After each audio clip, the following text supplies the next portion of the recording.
Joe Gray, Grazer. We're sat here in the Mayo Hub. Nice. We're going to talk about a big moment in your career, big landmark moment which is coming up soon. You've had an amazing career, mate, but do you want to tell us what's happening, mate? So the time's come to hang up the boots. 16 years professional, almost 11 years at Harlequins, and I'm calling it a day at the end of the season. So obviously, a bit emotional, a bit sad. It's been a boyhood dream since I was 8 years old to play professional rugby. It's been a pretty tough route to get there, and I'm really proud of what I've achieved. But excited for the next chapter. So you've obviously achieved a hell of a lot as a player in various different clubs, and I believe there's a pretty crazy stat that you've been telling everyone. Do you want to tell everyone what that is? Is it the most decorated player in domestic rugby, I think? I haven't been telling everyone. You guys found it out, which was really nice. But I've been lucky enough to win every domestic trophy from Championship, BMI Cup, all the way up to Prem and Champions Cup. So I've been very lucky to be in lots of high-performing environments, and none more so than here. And obviously last year, being able to be in the squad that won the Premiership for the second time, as well as being in that original squad in 2012, is something that I hold extremely close to my heart. So I'm really proud of that. Going back to 2012, obviously, you played a big part in that season and winning the league then to come back after a mad few years, jumping around to a different club, then coming back to play and win it again with us. How did those two matches compare? 2012 was incredible as a young player. The environment we'd built, Connor coming in, obviously giving us freedom to play and giving us a true identity was incredible. And to be the first Harlequins team to get to the Premiership final, then win it over there against Leicester, doing that walk of honour from the stoop across, was just an insane moment in my career and something I'll remember forever. Then last season was it was uncanny, the resemblance, like how close we were as a squad, that the players decided, and with the coaches back into playing a certain style, very similar. The walkover, as you did both times, was just incredible, with the support from the stoop all the way over, and to experience that twice is something only you get to do at Harlequins, having the stoop so close. It's really special moments that you'll never forget, and things that I'll hugely miss from hanging up the boots. So.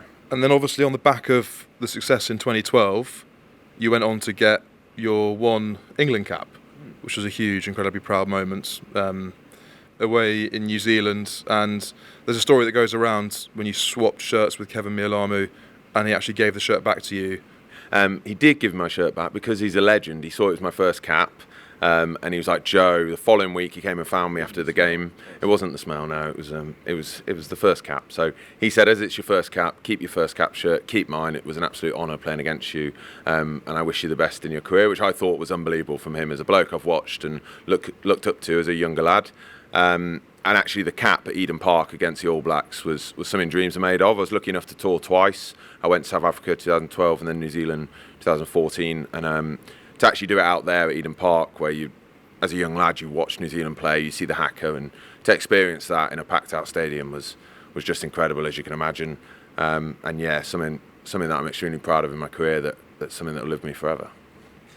Are there any other matches that stand out for you? I've recently spoken about that London Irish match last season when you did that ridiculous throw to the back of the line out. I know your eyes were closed and you just kind of threw it and hoped, but it was a great dart. And some of the other matches over the years, Montpellier away sticks out for me, Saracens at Wembley, some big other matches where you've really stood up and proved yourself, which you've done over and over again for a long career. Are there any other big events that stick out in your mind? Them two you just spoke about obviously stand out because the jigsaw is in the front row. Explain what the jigsaw is. The jigsaw is Mark Lambert, myself and Collier all slot in perfectly together.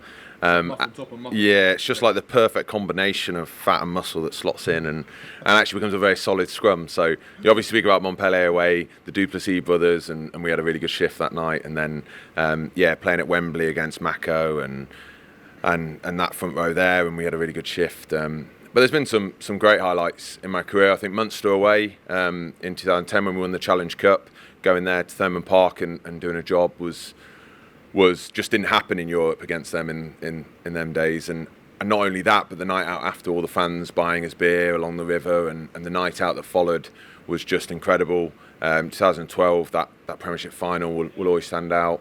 To lose away, we had a period where we just went away into France and did big French teams that had unbelievable teams on paper. And obviously seeing that madness unfold in front of me with Snapper's kick, scissor kick across, Hop's back door, Robbo's shoulder, and I'm watching pure skill in front of me, and then to get on the end of it was something that was special.